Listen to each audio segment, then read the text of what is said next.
गरीब का सोने का सेब का पेड़। एक गांव में चंदू नाम का एक आदमी रहता था। वो बहुत गरीब था। वो पास के गांवों में लोगों के खेतों में काम करके अपनी रोजी रोटी कमाया करता था। सभी लोग उसे मेहनत मजदूरी दिया करते थे और खाने को खाना भी दिया करते थे। लेकिन जगन सेठ बहुत ही चालाक था। चंदू जब भी जगन सेठ के बागीचे में काम किया करता था तो जगन सेठ उसे कम पैसे दिया करता था और खाना तो दूर, उसे पानी भी पीने नहीं देता था। अरे चंदू, क्या कर रहा है वहाँ पे? काम धंधा नहीं करना है क्या तूने? बस जब देखो खाना खाता रहता है, पानी पीता रहता है। चलो चलो लगो काम पे। हाँ सेठ जी, बस जरा प्यास लग गई थी, अभी सारा काम खत्म कर देता हूँ। हाँ हाँ ठीक है ठीक है। एक दिन जगन सेठ जब अपने गोदाम में पौधे देख रहा था तभी उसकी नजर वहाँ पड़े सेब के सूखे पौधों पर पड़ी।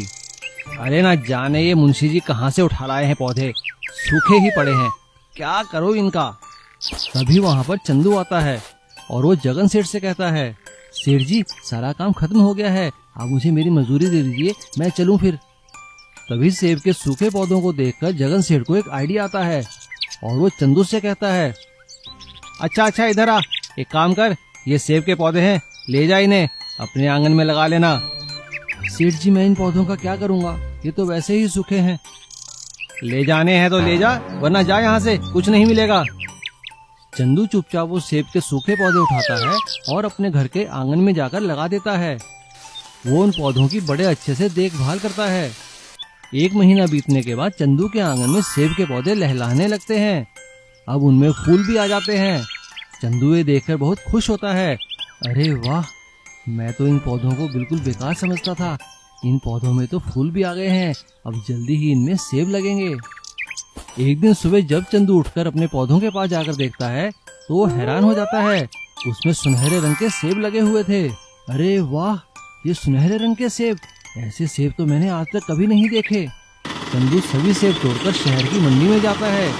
सेब के व्यापारी सेब देखकर बहुत खुश हो जाते हैं और वो चंदू से कहते हैं, अरे भाया कहाँ से लाए हो ये सेब तुम? ये सेब तो मिलते ही नहीं है यहाँ पर, क्या दाम लोगे इनका? सेठ जी जो देना है दे दीजिए। अब भैया मैं तो इनका 1 लाख रुपए दूंगा। क्या कहा, 1 लाख रुपया? अच्छा ठीक है, 2 लाख ले लो। चंदू हैरान हो जाता है और 2 लाख में वो सभी से व्यापारी को बेच देता है और वो पैसे लेकर घर आता है। लेकिन अगले सुबह वो देखकर फिर हैरान हो जाता है क्योंकि सुनहरे सेब फिर से पेड़ों में लगे थे। इस तरह से सुनहरे सेब बेचकर चंदू की बहुत अच्छी आमदनी होती है। चंदू की इस तरह से कमाई होते देखकर जगन सेठ अपना सिर पीट लेता है। अरे मैंने ये क्या कर दिया, मैंने तो सूखे पौधे समझकर इसे दिए थे, देखो तो ये तो मुझसे भी ज्यादा सेठ बन गया है। और इस तरह से उन सूखे जादुई सुनहरे सेब के पेड़ों ने चंदू की किस्मत ही पलट दी। इसीलिए कहते हैं हमें किसी भी चीज को बेकार नहीं समझना चाहिए, उसकी अच्छे से देखभाल करनी चाहिए।